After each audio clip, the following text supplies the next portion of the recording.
Hi friends, welcome to our channel. ఈరోజు నేను 2025లో మలయాళం లాంగ్వేజ్లో రిలీజ్ అయినటువంటి ఒక మంచి మిస్టరీ థ్రిల్లర్ మూవీ స్టోరీని ఎక్స్ప్లెయిన్ చేయబోతున్నాను. అదే మమ్ముట్టి నటించినటువంటి కాలం కావల్ మూవీ. చాలా ఇంట్రెస్టింగ్ గా ఉంటుంది. సో స్కిప్ చేయకుండా చివరి వరకు చూడండి. Now let's start our video.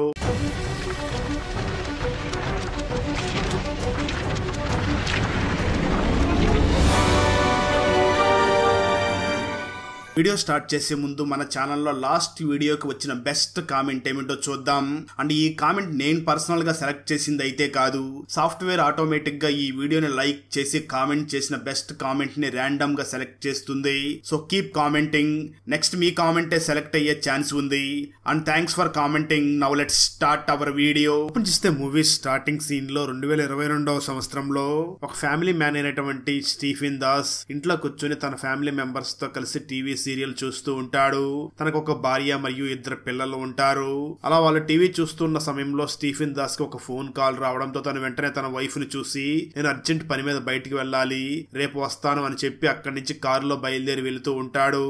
అలా కొంత దూరం వెళ్ళిన తర్వాత శృతి అనే ఒక అమ్మాయిని కారులో ఎక్కించుకుని ఇద్దరు కూడా ఒక లాడ్జ్ కి వెళ్లి ఫుల్ గా ఎంజాయ్ చేస్తూ ఉంటారు. నిజానికి ఈ శృతికి పెళ్లయి డివోర్స్ తీసుకుని ఉంటుంది. అంటే ఈ శృతికి మరియు స్టీఫెన్ దాస్ కి అక్రమ సంబంధం కొనసాగుతూ ఉంటుంది. ఆ శృతి స్టీఫెన్ ని చూసి, నువ్వు కూడా మీ ఆవిడికి విడాకులు ఇచ్చేయి, అప్పుడు మనం ఇద్దరం పెళ్లి చేసుకోవచ్చు అని అంటూ ఉంటుంది. సరిగ్గా అదే సమయంలో అక్కడ ఉన్నటువంటి టీవీలో ఒక మర్డర్ గురించి చెప్తూ ఉంటారు, ఒక హత్య కేసు గురించి చెప్తూ ఉంటారు. ఆ న్యూస్ ను చూస్తున్నటువంటి శృతి ఒక సాటి మనిషిని ఇంకొక మనిషి ఏ విధంగా చంపుతాడు, దాని నుంచి తను ఎలా ఆనందపడుతూ ఉంటాడు అని అంటూ ఉంటుంది. ఆ మాటలు విన్నటువంటి స్టీఫెన్ దాస్, ఒక మనిషి మరొక మనిషిని చంపినప్పుడు ఖచ్చితంగా తనకి చాలా సాటిస్ఫాక్షన్ ఉండి ఉంటుంది అని అంటూ ఉంటాడు. శృతి వెంటనే తనను చూసి, ఏం మాట్లాడుతున్నావు, ఆ విషయం నీకు ఎలా తెలుసు అని అడుగుతుంది. అప్పుడు స్టీఫెన్ దాస్ మాట్లాడుతూ, మా ఇంట్లోకి చిన్నప్పుడు చాలా ఎలుకలు వస్తూ ఉండేటివి, అప్పుడు రోజు కూడా నేను ఎలుకల్ని చంపుతూ ఉండేవాడిని, వాటిని చంపిన ప్రతిసారి కూడా నాకు చాలా సాటిస్ఫాక్షన్ ఉండేది అని అంటాడు. ఆ మాటలు విన్నటువంటి శృతి, ఎలుకల్ని పాముల్ని నక్కల్ని ఎవరైనా చంపుతారు, కానీ మనుషుల్ని చంపుతారా అని అడుగుతూ ఉంటుంది. ఆ మాటలు విన్నటువంటి స్టీఫెన్ దాస్, చంపుతారు, మనుషుల్ని చంపినప్పుడు వీటిని చంపినప్పుడు వచ్చేటటువంటి ఆనందం కంటే ఇంకా ఎక్కువ వస్తుంది, అంతెందుకు ఇప్పుడు నువ్వు నాతో ఉన్నావు కదా, నిన్ను చంపడం చాలా ఈజీ అని అంటాడు. ఆ మాటలు విన్నటువంటి శృతి, ఏంటి నన్ను చంపేస్తావా అంటూ నవ్వుతూ ఉండగా స్టీఫెన్ దాస్ వెంటనే ఆ శృతి దగ్గర ఉన్నటువంటి ఒక చున్నీని తీసుకుని ఆ శృతిని చాలా విచిత్రంగా చంపేస్తాడు.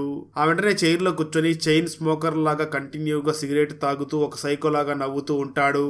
అంటే ఇప్పుడు తెలిసేది ఏమిటి అంటే, స్టీఫెన్ బయట ప్రపంచానికి చాలా సాధారణమైన ఫ్యామిలీ మ్యాన్ లాగా కనిపిస్తూ ఆడపిల్లల్ని ట్రాప్ చేసి వాళ్ళని అనుభవించి వాళ్ళతో ఎంజాయ్ చేసి చంపేస్తూ ఉంటాడు. ఇప్పటికి సుమారు 20 మందికి పైగా ఈ విధంగా చేసి చంపేసి ఉంటాడు. కట్ చేస్తే ఇప్పుడు కేరళలో కొట్టాయం అనే గ్రామంలో హిందూ ముస్లింలకి మధ్య గొడవ జరుగుతూ ఉంటుంది. ఎందుకంటే ముస్లిం కుటుంబానికి చెందినటువంటి రిజ్వాన్ చెల్లెల్ని విమల్ అనే వ్యక్తి ఎక్కడికో లేపుకుని వెళ్లిపోయి దాచిపెట్టి వచ్చి తను మాత్రం తన మీద డౌట్ రాకుండా ఊర్లో తిరుగుతున్నాడు అని ఈ రిజ్వాన్ తన మనసులో వెళ్లి విమల్ ఇంటి ముందు గొడవ చేస్తూ ఉంటాడు. దాంతో విమల్ కుటుంబ సభ్యులు కూడా వాళ్ళతో గొడవ పడుతూ ఉంటారు. దాంతో ఈ కేసుని హ్యాండిల్ చేయడానికి సిన్సియర్ పోలీస్ ఆఫీసర్ అయినటువంటి వినయ్ ని ఆ గ్రామానికి పంపించగా వినయ్ వెంటనే ఆ రిజ్వాన్ తో మాట్లాడి తన చెల్లెలు ఫోన్ నెంబర్ ని తీసుకుని ఫోన్ చేయగా ఫోన్ స్విచ్ ఆఫ్ వస్తూ ఉంటుంది. దాంతో తన చెల్లెలు చివరిసారిగా ఎవరితో ఫోన్ చేసిందో మొత్తం డీటెయిల్స్ ని చెక్ చేస్తాడు. అప్పుడే తెలిసేది ఏమిటి అంటే, ఆ రిజ్వాన్ చెల్లెలు విమల్ తో కాకుండా తమిళనాడు బోర్డర్ లో ఉన్నటువంటి స్టీఫెన్ అనే ఒక వ్యక్తితో మాట్లాడుతుంది అని తెలుసుకుంటాడు. దాంతో విమల్ వెంటనే ఇదే విషయాన్ని ఆ రిజ్వాన్ కి చెప్తాడు. ఆ తర్వాత వినయ్ కూడా బయలుదేరి అక్కడికి వెళ్తాడు. కానీ అంతకంటే ముందు రిజ్వాన్ తన గ్యాంగ్ తో అక్కడికి వెళ్లి ఆ స్టీఫెన్ ని పట్టుకుని చాలా తీవ్రంగా కొడుతూ ఉంటాడు. రిజ్వాన్ తన చెల్లెల ఫోటోల్ని ఆ స్టీఫెన్ కి చూపించి ఈ అమ్మాయి ఎక్కడ ఉంది అని అడుగుతూ ఉంటారు. కానీ ఆ రిజ్వాన్ మాత్రం తను ఎవరో నాకు తెలియదు అని సమాధానం చెప్తూ ఉంటాడు. సరిగ్గా అదే సమయంలో పోలీస్ ఆఫీసర్ వినయ్ అక్కడికి వస్తూ ఉండడంతో రిజ్వాన్ మరియు తన ఫ్రెండ్స్ అక్కడి నుంచి వెళ్లిపోగా వినయ్ వెంటనే ఆ స్టీఫెన్ ని హాస్పిటల్లో చేర్పించి ట్రీట్మెంట్ చేయించి వెంటనే తనకి రిజ్వాన్ చెల్లెలు ఫోటోని చూపించి, ఈ అమ్మాయి ఎవరో నీకు తెలుసా అని అడుగుతాడు. దానికి ఆ స్టీఫెన్ సమాధానం చెప్తూ, సార్ ఇంతకు ముందు ఒక గ్యాంగ్ కూడా వచ్చి నాకు ఈ ఫోటోని చూపించి ఈ అమ్మాయి గురించి అడిగారు, మీరు కూడా సేమ్ అదే ఫోటోను చూపించి తన గురించి అడుగుతున్నారు, నేను నిజమే చెప్తున్నాను, నాకు ఆ అమ్మాయి ఎవరో తెలియదు అని అంటూ ఉంటాడు. ఆ మాటలు విన్న వినయ్ వెంటనే స్టీఫెన్ ని చూసి, ఈ ఫోన్ నెంబర్ నీదేనా అడగ్గా దానికి ఆ స్టీఫెన్ సమాధానం చెప్తూ, ఈ ఫోన్ నెంబర్ నా పేరు మీదనే ఈ సిమ్ కార్డ్ని తీసుకున్నాను సార్, కానీ నేను దాన్ని వాడట్లేదు. మా పెద్దమ్మ కూతురు సెల్వి వాడుతుంది, కానీ ఇప్పుడు సెల్వి ఎక్కడికి వెళ్ళిపోయిందో కూడా తెలియదు. తను 3 నెలల నుంచి కనిపించడం లేదు. తను ఎవరినో ప్రేమించి పెళ్లి చేసుకుని పారిపోయింది అని అంటాడు. దాంతో వినయ్ వెంటనే ఆ సెల్వి గురించి వెతకడం మొదలు పెడతాడు. తర్వాత ఫైనల్ గా సెల్వి ఇంటి దగ్గరికి వెళ్లి విచారిస్తున్న సమయంలో తనకి తెలిసేది ఏమిటి అంటే, నిజానికి సెల్వి విడాకులు తీసుకుని ఆ తర్వాత ఎవరినో ప్రేమించి వెళ్లిపోయింది అని తెలుసుకుంటాడు. ఆ తర్వాత సెల్వి ఎవరితో ఎక్కువగా ఫోన్ లో మాట్లాడిందో ఎంక్వైరీ చేయగా తను చాలా సార్లు సరోజ అనే ఒక మహిళతో మాట్లాడింది అని తెలుసుకుని వెంటనే సరోజ ఇంటి దగ్గరకు బయలుదేరి వెళ్తారు. అక్కడ ఉన్నటువంటి విజయ్ పోలీసుల్ని చూసి, సార్ సరోజ ఎవరో కాదు మా అమ్మ, తను ఇప్పుడు మార్కెట్కి వెళ్ళింది. మీరు వెతుకుతున్నటువంటి ఆ ఫోన్ నెంబర్ మాదే, కానీ ప్రెజెంట్ ఆ ఫోన్ నెంబర్ మా దగ్గర లేదు. అది ఎప్పుడో చాలా రోజుల క్రితమే మా దగ్గర మిస్ అయ్యింది. మేము కూడా అది కీప్యాడ్ ఫోన్ కావడంతో దాని గురించి కంప్లైంట్ కూడా ఇవ్వకుండా దాని గురించి పట్టించుకోవడం మానేశాము అని చెప్తాడు. ఆ మాటలు విన్న పోలీసులు, అది సరే మీ ఇంట్లో ఎవరైనా మిస్ అయ్యారా అని అడగ్గా దానికి విజయ్ సమాధానం చెప్తూ, అలాంటిదేమీ లేదు సార్ అని అంటాడు. ఆ మాటలు విన్న పోలీస్ ఆఫీసర్ వినయ్ కి ఇదేదో సాధారణ మిస్సింగ్ కేసు అనుకున్నాను, కానీ చాలా లింకులు ఉన్నట్లుగా ఉన్నాయి. మనం దీన్ని సీరియస్ గా తీసుకుని త్వరగా ఎంక్వైరీ చేయాలి, లేదంటే చాలా మంది అమ్మాయిల్ని కోల్పోయే ప్రమాదం ఉంది. ఎవరు ఇదంతా చేస్తున్నారో కానీ వాళ్ళు డివోర్స్ తీసుకున్నటువంటి మహిళల్ని, పెళ్లికి ఎదిగి వచ్చి ఉన్నటువంటి అమ్మాయిల్ని టార్గెట్ చేసుకుని ఈ విధంగా చేస్తున్నారు అని వినయ్ వెంటనే తన పై అధికారి దగ్గరికి వెళ్లి జరిగిందంతా చెప్పడంతో పై అధికారి వెంటనే వినయ్ని చూసి, ఒక పని చెయ్యి, ఈ కేసుని కూడా నువ్వే హ్యాండిల్ చెయ్యి, నీకు నేను ఫుల్ పవర్ ఇస్తున్నాను అని అంటాడు. చేస్తే ఇక్కడ మనకు ఆ సీరియల్ కిల్లర్ ని చూపించడం జరుగుతుంది. ఆ స్టీఫెన్ దాస్ కేరళ మరియు తమిళనాడు బోర్డర్ లో ఉన్నటువంటి అమ్మాయిల్ని టార్గెట్ చేసుకుని వాళ్ళ దగ్గర చాలా మంచిగా నటిస్తూ వాళ్ళని ట్రాప్ చేసి వాళ్ళని తన బుట్టలో వేసుకుని వాళ్ళని వెంటనే లాడ్జ్ కి తీసుకుని వెళ్లి వాళ్ళతో ఎంజాయ్ చేసి ఆ తర్వాత వాళ్ళతో మాట్లాడుతూ, మనకు అప్పుడే పిల్లలు వద్దు, మీరు వెంటనే గర్భ నిరోధక మాత్రలు వేసుకోండి అని కొన్ని టాబ్లెట్స్ ని వాళ్ళకి ఇస్తూ ఉంటాడు. అయితే నిజానికి ఆ టాబ్లెట్స్ లో ఈ స్టీఫెన్ దాస్ సైనైడ్ ని పెట్టి ఉంటాడు. అలా మహిళల్ని మీరు బాత్రూమ్ లోకి వెళ్లి టాబ్లెట్ వేసుకోమని చెప్పడంతో వాళ్ళు బాత్రూమ్ లోకి వెళ్లి ఆ టాబ్లెట్ వేసుకోగానే అక్కడ చనిపోతూ ఉంటారు.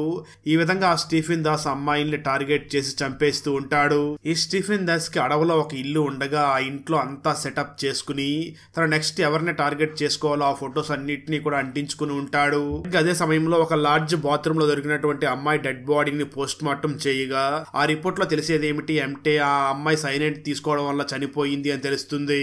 ఆ విషయం తెలుసుకున్నటువంటి వినయ్ ఇదే స్టైల్లో అందరినీ కూడా ఎవరో ఒక కిల్లర్ చేస్తున్నట్లుగా ఉన్నాడు, అతన్ని ఎవరో మనం త్వరగా పట్టుకోవాలి.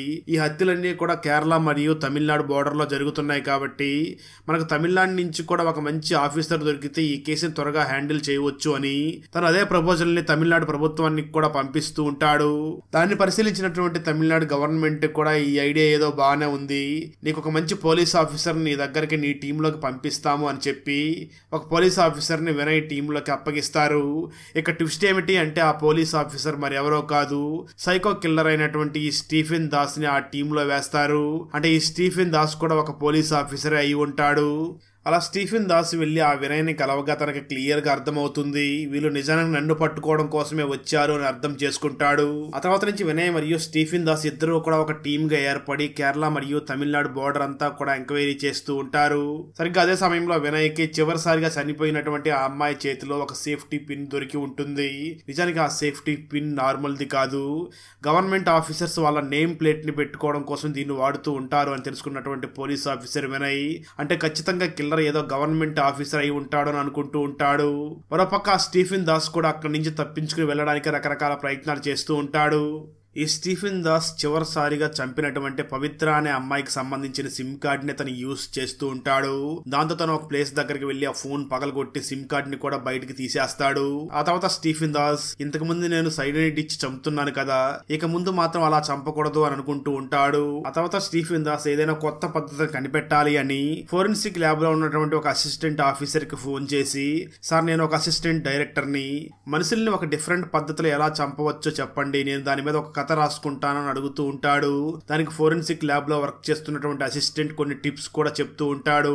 ఆ ప్రాసెస్ లోనే ఆ వ్యక్తి స్టీఫెన్ దాస్ తో మాట్లాడుతూ, ఒక పాయిజన్ ఉంది, దాన్ని ఎవరికైనా ఇంజెక్షన్ చేస్తే ఆ తర్వాత రోజు వాళ్ళకి హార్ట్ అటాక్ వచ్చి చనిపోతారు అని చెప్పడంతో ఈ టెక్నిక్ ఏదో బాగుంది అని స్టీఫెన్ దాస్ వెంటనే ఆ తర్వాత రోజు ఒక అమ్మాయిని లాడ్జ్ కి తీసుకుని వెళ్లి తనతో బాగా ఎంజాయ్ చేసి ఆ తర్వాత నీకు షుగర్ ఉందో లేదో టెస్ట్ చేద్దామని చెప్పి తనకి ఇంజెక్షన్ వేస్తాడు. కట్ చేస్తే ఆ తర్వాత రోజు ఆ అమ్మాయి హార్ట్ అటాక్ వల్ల చనిపోతుంది. అలా ఈ స్టీఫెన్ దాస్ దాస్ కొత్త పద్ధతుల్లో మళ్ళీ అమ్మాయిల్ని చంపడం మొదలు పెడతాడు. అయితే ఒక అమ్మాయి పోస్ట్ మార్టం రిపోర్ట్ లో ఈ అమ్మాయికి ఎవరో పాయిజన్ ఇంజెక్షన్ వేశారు, దానివల్ల ఈ అమ్మాయికి హార్ట్ అటాక్ వచ్చింది అని ఫోరెన్సిక్ ల్యాబ్ వాళ్ళు అక్కడ ఉన్నటువంటి పోలీస్ ఆఫీసర్ వినయ్ కి చెప్పడంతో వినయ్ కూడా ఆ విషయం గురించి తెలుసుకుని ఆ కిల్లర్ రూట్ మార్చినట్లుగా ఉన్నాడు అనుకుంటూ ఉంటాడు. అదే సమయంలో వినయ్కి ఆ కిల్లర్ తను ఇంతకు ముందు చంపినటువంటి ఆ అమ్మాయి సిమ్ని ఇంకా వాడుతున్నాడు అని తెలుసుకుని ఆ నెంబర్ ని ట్రేస్ అవుట్ చేయగా ఆ ప్లేస్ పోలీసులు ఉన్నటువంటి ఒక క్వార్టర్స్ దగ్గరికి వెళ్తుంది. దాంతో ఆ సిమ్ని వెతుక్కుంటూ ఒక ఇంటి దగ్గరికి వెళ్లి అక్కడ ఉన్నటువంటి లేడీని చూసి ఇక్కడ ఎక్కడైనా సెల్ ఫోన్ మోగుతుందా అని అడుగుతాడు. దానికి అక్కడ ఉన్నటువంటి లేడీ మాట్లాడుతూ ఇందాక నుంచి నా ఇంట్లో ఏదో సెల్ ఫోన్ మోగుతున్నట్లుగా సౌండ్ వినిపిస్తుంది, కానీ ఎక్కడ ఉందో నాకు అర్థం కావడం లేదు అంటూ ఉండడంతో వినయ్ వెంటనే ఇంటి లోపలికి వెళ్లి బెడ్ కింద ఆ ఫోన్ ని కనిపెట్టేస్తాడు. వినయ్ ఆ మహిళని చూసి ఈ ఫోన్ ఎవరిది అని అడుగుతాడు. ఆ మహిళ మాత్రం వినయ్ని చూసి సార్ ఈ ఫోన్ ఎవరిదో మాదైతే కాదు, ఇక్కడికి ఎలా వచ్చిందో కూడా నాకు తెలియదు సార్, మా హస్బెండ్ పేరు మణి, తను కూడా ఒక పోలీస్ ఆఫీసర్, తను బయటికి వెళ్ళాడు, ఇప్పుడే ఫోన్ చేస్తాను అని తనకు ఫోన్ చేస్తుంది, కానీ తన husband phone number switch off అని వస్తూ ఉంటుంది. ఇదంతా చూస్తున్నటువంటి వినయ్ మాత్రం అంటే మనం ఇన్నాళ్ళు వెతుకుతున్నటువంటి ఆ సైకో కిల్లర్ మరెవరో కాదు, ఈ మనీనే అయి ఉంటాడు అనుకుంటూ ఉంటాడు. అయితే సరిగ్గా అదే సమయంలో ఆ ఇంటి పైన స్టీఫెన్ దాస్ నిలబడి ఉంటాడు. అంటే ఈ స్టీఫెన్ దాస్ ఆ సెల్ ఫోన్ ఎవరికి కనిపించకుండా తీసుకువచ్చి ఇంట్లో దాచిపెట్టి ఉంటాడు. ఎందుకంటే అలా చేయడం వల్ల పోలీసుల్ని ఈ కేసు నుంచి డైవర్ట్ చేయవచ్చు అని ఆ విధంగా ప్లాన్ చేసి ఉంటాడు. ఆ వెంటనే మనీని కలిసి నీతో కొంచెం పని ఉంది అని ఒక ప్లేస్ కి తీసుకుని వెళ్లి అతి కిరాతకంగా ఘోరంగా తనని చంపేసి వెళ్లిపోతాడు స్టీఫెన్ దాస్. దాంతో పోలీస్ ఆఫీసర్ వినయ్ కూడా ఖచ్చితంగా ఇదంతా కూడా పోలీస్ ఆఫీసర్ మనీనే చేస్తున్నాడు అని బలంగా నమ్ముతూ ఉంటాడు. దాంతో వినయ్ వెంటనే తన పై అధికారిని కలిసి మన డిపార్ట్మెంట్ లోని వ్యక్తి అయినటువంటి మనీని ఇదంతా చేస్తున్నాడు అని నాకు అనుమానంగా ఉంది, ఖచ్చితంగా తనను పట్టుకోవాలి, లేదంటే మన డిపార్ట్మెంట్ కి చాలా చెడ్డ పేరు వస్తుంది అని అంటూ ఉంటాడు. అయితే నిజానికి ఇప్పటికి కూడా ఆ వినయ్ కి తన పక్కన ఉన్నటువంటి స్టీఫెన్ దాస్ ఇదంతా చేస్తున్నాడు అన్న విషయం మాత్రం తెలియకుండా ఉంటుంది. మరోపక్క స్టీఫెన్ దాస్ మరొక అమ్మాయిని టార్గెట్ చేసి ఆ అమ్మాయిని చంపే ప్రయత్నం చేస్తూ ఉంటాడు. ఆ సమయంలోనే పోలీస్ ఆఫీసర్ అయినటువంటి వినయ్ మనం కేసును బాగానే ఎంక్వైరీ చేస్తున్నాం, కానీ ఎక్కడో ఏదో ప్యాటర్న్ మిస్ అవుతున్నామని ఆలోచిస్తూ ఉంటాడు. అప్పుడే అతనికి ఈ కిల్లర్ తను చంపేసినటువంటి ఆ అమ్మాయి దగ్గర నుంచి ఫోన్ ని తీసుకుని ఆ కిల్లర్ నెక్స్ట్ ఎవరిని చంపబోతున్నాడో ఆ వ్యక్తికి ఈ సెల్ ఫోన్ నుంచే ఫోన్ చేస్తూ ఉన్నాడు అని ఒక ప్యాటర్న్ ని గుర్తిస్తాడు. అయితే ఈ ప్యాటర్న్ ఒక ప్లేస్ లో బ్రేక్ అయ్యింది అని ఇంతకుముందు పోలీసులు వెళ్లి ఎంక్వైరీ చేసినటువంటి విజయ్ దగ్గరికి మళ్ళీ వెళ్ళి ఆ విజయ్ని మళ్ళీ ఎంక్వైరీ చేస్తూ మీ ఇంట్లో ఎవరైనా మిస్ అయ్యారని అడుగుతూ ఉంటాడు. దానికి మొదట్లో విజయ్ ఏమీ లేదు అని చెప్తూ ఉంటాడు, కానీ ఆ తర్వాత ఏం జరిగిందో చెప్పడం మొదలు పెడతాడు. సార్ నాకు దివ్య అనే ఒక చెల్లెలు ఉండేది, తనను ఎవరో లవ్ చేస్తున్నాను అని ట్రాప్ చేసి తనను వదిలిపెట్టేశారు. అయితే ఈ విషయం బయటికి తెలియకుండా ఆ తర్వాత మేము మా చెల్లి అయినటువంటి దివ్యకి పెళ్లి చేసేసాం. ఇప్పుడు ఈ కేసులో మీరు నా చెల్లెలు అయినటువంటి దివ్యాని ఇన్వాల్వ్ చేస్తే తన ఫ్యామిలీలో మళ్ళీ గొడవలు అవుతాయి, తనను మాత్రం ఇందులో ఇన్వాల్వ్ చెయ్యొద్దు అని చెప్పి బ్రతిమలాడుతూ ఉంటాడు. ఇక్కడే మనకు ఆ విజయ్ చెల్లెలు సైకో కిల్లర్ దగ్గర నుంచి ఎలా తప్పించుకుందో ఆ విషయం మనకు చూపించడం జరుగుతుంది. నిజానికి సైకో కిల్లర్ అందరిలాగానే ఈ దివ్యాన్ని కూడా లాడ్జ్ కి తీసుకుని వెళ్లి తనతో బాగా ఎంజాయ్ చేసి ఇప్పుడు నా ఆర్థిక పరిస్థితులు ఏమీ అంత బాగోలేదు, సో ఇప్పుడే మనకు పిల్లలు వద్దు, వెంటనే నువ్వు ఈ టాబ్లెట్ ని బాత్రూమ్ లోకి తీసుకుని వెళ్లి వేసుకో అని చెప్పి ఉంటాడు. అయితే దివ్య బాత్రూమ్ లోకి వెళుతుంది, కానీ అక్కడికి వెళ్ళాక ఆలోచించడం మొదలుపెట్టి ఆర్థిక ఇబ్బందులు బాగోలేదని ఇప్పుడు ఎందుకు పిల్లల్ని కాదనుకోవాలి, నేను బాగానే ఉన్నాను కదా నేను చూసుకుంటాను అని చెప్పి ఆ టాబ్లెట్ ని వేసుకోకుండా ఉండి ఉంటుంది. స్టోరీ ప్రజెంట్ వస్తుంది. పోలీస్ ఆఫీసర్ వినయ్ వెంటనే ఆ దివ్య దగ్గరికి వెళ్లి మాట్లాడుతూ నువ్వు ఆ రోజు టాబ్లెట్ వేసుకుని ఉంటే ఈ పాటికి నువ్వు కూడా చనిపోయేవాడివి అని అంటూ ఉంటాడు. అలా మాట్లాడుతున్న వినయ్ వెంటనే ఆ దివ్యకి ఆ రోజు నీతో పాటు లాడ్జ్కి వచ్చింది ఇతనేనా అని అడుగుతాడు. ఆ ఫోటోను చూసినటువంటి ఆ దివ్య మాత్రం సార్ ఇతను కాదు అని చెప్తుంది. ఆ మాటలు విన్న పోలీస్ ఆఫీసర్ వినయ్ ఒక్కసారిగా షాక్ అవుతాడు. అంటే మనం ఇంతకాలం ఇతని కోసం వెతుకుతున్నాం కదా, ఇతను కాకపోతే మరి ఎవరై ఉంటారా అని ఆలోచిస్తూ ఉంటాడు. దాంతో వినయ్ వెంటనే ఆ దివ్యాన్ని చూసి అయితే నువ్వు మాకు ఒక సహాయం చెయ్యాలి, నేను వెంటనే వెళ్లి ఆర్టిస్ట్ ని తీసుకుని వస్తాను, ఆ రోజు నిన్ను లాడ్జ్కి తీసుకుని వెళ్ళినటువంటి ఆ వ్యక్తి గుర్తుల్ని చెప్పండి అని చెప్పి వినయ్ వెంటనే బయటికి వెళ్లి ఒక ఆర్టిస్ట్ ని తీసుకుని వస్తూ ఉండగా సరిగ్గా అదే సమయంలో దివ్య తనకి ఫోన్ చేసి ప్లీజ్ సార్ మీరు మా కాపురంలో నిప్పులు పెట్టకండి, మీరు మాత్రం మా ఇంటికి రావద్దు అని గొడవ పడి అరుస్తూ ఉంటుంది. ఇక ట్విస్ట్ ఏమిటి అంటే నిజానికి ఆ ఇంటి దగ్గరికి సీరియల్ కిల్లర్ అయినటువంటి స్టీఫెన్ దాస్ వెళ్లి నువ్వు నా గురించి చెప్పావంటే నీ కొడుకుని చంపేస్తాను అని వార్నింగ్ ఇస్తూ ఉంటాడు. దాంతో ఆ దివ్య పోలీస్ ఆఫీసర్ వినయ్ కి ఆ విధంగా చెప్పడంతో వినయ్ ఇంక చేసేది ఏమీ లేక అక్కడి నుంచి వెళ్లిపోతాడు. దాంతో ఈ వినయ్ బాగా ఆలోచించి ఈ దివ్య అప్పుడు రెగ్యులర్ గా బస్సులోనే కదా వెళ్ళి ఉంటుంది అని 10 సంవత్సరాల క్రితం ఆ రూట్ లో ఎవరు కండక్టర్ గా ఉన్నాడో తెలుసుకుని ఆ కండక్టర్ దగ్గరికి వెళ్లి తనకి ఫోటోను చూపించి 10 సంవత్సరాల క్రితం ఈ అమ్మాయితో ఎవరైనా తిరగడం నువ్వు చూసావా అని అడుగుతాడు. ఆ వ్యక్తి ఎలా ఉంటాడో, నేను ఆర్టిస్ట్ ని తీసుకుని వస్తాను, తనకి నువ్వు ఒకసారి ఆ గుర్తులు చెప్తే నాకు చాలా సహాయం చేసిన వాడు అవుతావు అని అడుగుతాడు. దానికి ఆ కండక్టర్ మాట్లాడుతూ, అయితే ఒక పని చేయండి సార్, రేపు మీరు డైరెక్ట్ గా మా ఇంటికి వచ్చేయండి, ఆ వ్యక్తి ఎలా ఉంటాడో నేను అక్కడే మీకు గుర్తులు చెప్తాను అని అంటాడు. ఆ రోజు రాత్రి కండక్టర్ తన డ్యూటీ ముగించుకుని ఇంటికి వెళుతూ ఉంటాడు. ఆ సమయంలో స్టీఫెన్ దాస్ ఆ వినయ్ మూమెంట్ ఏమిటో తెలుసుకోవాలి అని వినయ్కి ఫోన్ చేసి సార్ ఎక్కడ ఉన్నారు అని అడుగుతాడు.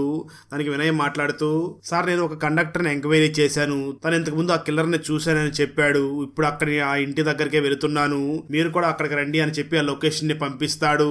దాంతో స్టీఫెన్ దాస్ వెంటనే వేగంగా అక్కడికి వెళుతూ ఉండగా మరోపక్క ఆ కండక్టర్ తను చూసినటువంటి ఆ సీరియల్ కిల్లర్ డీటెయిల్స్ మొత్తం చెప్తూ ఉండగా ఆర్టిస్ట్ డ్రా చేస్తూ ఉంటాడు. కొంతసేపటి తర్వాత స్టీఫెన్ దాస్ అక్కడికి వెళ్ళగా వినయ్ వెంటనే ఒక డ్రాయింగ్ ని ఆ స్టీఫెన్ దాస్ కి చూపించి ఇతడే మనం వెతుకుతున్నటువంటి ఆ సీరియల్ కిల్లర్ అని అంటాడు. స్టీఫెన్ దాస్ ఆ ఫోటోని చూడగా ట్విస్ట్ ఏమిటి అంటే అక్కడ తన ఫోటో కాకుండా వేరే వ్యక్తి ఫోటో డ్రా చేసి ఉంటారు. అది చూసినటువంటి స్టీఫెన్ దాస్ అమ్మయ్య బ్రతికిపోయామని ఊపిరి పీల్చుకుంటూ ఉంటాడు. ఆ వెంటనే వినయ్ ఆ ఫోటోని డిపార్ట్మెంట్ లో ఉన్న వాళ్ళందరికీ సెండ్ చేస్తూ ఉండగా ఆ కండక్టర్ అక్కడ ఉన్నటువంటి మన స్టీఫెన్ దాస్ ని చూసి సార్ మిమ్మల్ని ఎక్కడో చూసినట్లుగా ఉన్నానని అంటూ ఉంటాడు. నిజమే చూసే ఉంటారు, నేను ఇక్కడ ఒక పోలీస్ ఆఫీసర్ ని అని అంటూ ఉంటాడు. కట్ చేస్తే ఆ తర్వాత సైకో కిల్లర్ అయినటువంటి స్టీఫెన్ దాస్ ఒక అమ్మాయిని ట్రాప్ చేసి ఒక లాడ్జ్ దగ్గరికి తీసుకుని వెళ్ళగా ఆ లాడ్జ్ దగ్గర ఉన్న ఒక వ్యక్తి సార్ మీరు ఒక పోలీస్ ఆఫీసర్ కదా, 2 నెలల క్రితం మా ఇంటి దగ్గర మా అమ్మాయి కనిపెట్టడం లేదు అని కంప్లైంట్ ఇచ్చాం, మీరు మా అమ్మాయిని ఇంతవరకు కనిపెట్టలేదు అని ఆ అమ్మాయి ఫోటోని చూపిస్తాడు. ఆ ఫోటోని చూసినటువంటి స్టీఫెన్ దాస్ ఒక్కసారిగా షాక్ అవుతాడు, ఎందుకంటే ఆ అమ్మాయిని ఇతనే చంపేసి ఉంటాడు. దాంతో స్టీఫెన్ దాస్ ఆ వ్యక్తిని చూసి ఖచ్చితంగా మీ అమ్మాయిని కనిపెడతాను అని చెప్పి లోపలికి వెళ్లిపోతాడు. కొంతసేపటి తర్వాత సైకో కిల్లర్ కిందకి రాగా అప్పుడే అక్కడికి వినయ్ రావడంతో సైకో కిల్లర్ అయినటువంటి స్టీఫెన్ దాస్ వెంటనే వినయ్ ని చూసి మీరేంటి సార్ ఇక్కడికి వచ్చారు అని అడుగుతూ ఉంటాడు. దాంతో వినయ్ నేను వేరే కేసు మీద ఇటు వచ్చాను, అది సరే నిన్న ఆర్టిస్ట్ డ్రా చేసినటువంటి డ్రాయింగ్ నా దగ్గర మిస్ అయింది, నీ దగ్గర ఉందా అని అడుగుతాడు. దానికి ఆ స్టీఫెన్ దాస్ సమాధానం చెప్తూ లేదు సార్ నా దగ్గర కూడా మిస్ అయ్యింది అని అంటూ ఉంటాడు. అప్పుడు ఆ వినయ్ నవ్వుతూ అవసరం లేదు నా దగ్గర ఆ బొమ్మ ఉంది అని వెంటనే ఆ డ్రాయింగ్ ను చూస్తావా అంటూ ఆ డ్రాయింగ్ ను చూపిస్తాడు. ఆ డ్రాయింగ్ ను చూసినటువంటి స్టీఫెన్ దాస్ ఒక్కసారిగా షాక్ అవుతాడు. నిజానికి ఆ డ్రాయింగ్ లో స్టీఫెన్ దాస్ బొమ్మే ఉండి ఉంటుంది. ఇక ట్విస్ట్ ఏమిటి అంటే నిన్న నిజానికి ఆర్టిస్ట్ స్టీఫెన్ దాస్ గుర్తులు మొత్తం కూడా క్లియర్ గానే చెప్పేసి ఉంటాడు. ఆ స్టీఫెన్ దాస్ బొమ్మని ఆర్టిస్ట్ కూడా డ్రా చేసి ఉంటాడు, కానీ ఈ విషయం బయటికి చెప్పకుండా వినయ్ ఆపి వేరొక వ్యక్తి బొమ్మను డ్రా చేసినట్లుగా ఈ స్టీఫెన్ దాస్ కి చూపిస్తాడు. ఆ తర్వాత వినయ్ వెంటనే ఆ దివ్య దగ్గరకు కూడా వెళ్లి ఈ స్టీఫెన్ దాస్ డ్రాయింగ్ ని చూపించి ఈ ఒక్క హెల్ప్ చేయి, ఇతనైనా నీతో ఆ రోజు సమయాన్ని గడిపింది అని కన్ఫర్మ్ చేసుకుంటాడు.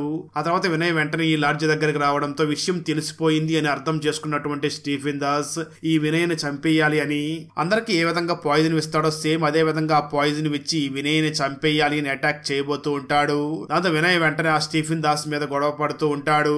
అలా ఇద్దరి మధ్య చాలా తీవ్రంగా కొట్లాట జరుగుతూ ఉండగా చివరికి వినయ్ అతి కష్టం మీద ఆ స్టీఫెన్ దాస్ ని కూడా చంపేసి ఈ స్టీఫెన్ దాస్ అమ్మాయిల డెడ్ బాడీని ఏ విధంగా డిస్పోజ్ చేస్తాడో సేమ్ అదే విధంగా స్టీఫెన్ దాస్ డెడ్ బాడీని కూడా డిస్పోజ్ చేస్తాడు. అక్కడతో ఈ మూవీ అయిపోతుంది.